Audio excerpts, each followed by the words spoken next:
مرحبا، كيفكم؟ تعالوا نعمل مع بعض اليوم شوربة خضار بثلاث مكونات. عندي هون أول إشي بزلة وجزر وبقدونس مقطع مفروم وشعرية. في ناس بتحمص الشعرية وفي ناس ما بتحمص الشعرية. بعدين هون في طنجرة صغيرة حطيت عليها زيت والبزلة والجزر الخضار اللي طبعا مغليين. طبعا ما تحطوهم هيك، لا، لازم يكونوا مغليين عشان يكونوا ما يقرشوا معكم بالأكل يعني.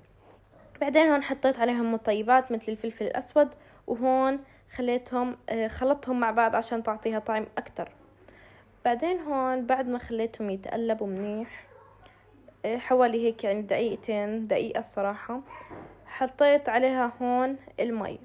حطيت المي المقدار اللي أنا بدي إياه. المقدار الصراحة كان منيح عندي. بعدين في ناس يعني بتحط الخضار هاي، لا مش ضروري بس هاي الخضار، لا، في خضار تاني، في كوسة، في جزر كمان، في فليفلة، في كمان ملفوف.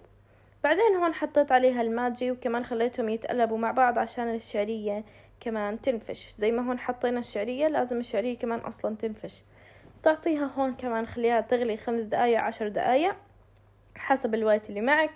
بعدين هون بعد ما خليتها هيك زي ما انتو شايفين تغلى غلي عشان تعطيها الطعم الزاكي، حطيت عليها هون البقدونس. طبعا البقدونس بتحطوه زي ما انتو ما بدكم، في ناس بتحط كمان شغلات، وهي هون زي ما انتو شايفينها صحة وعافية.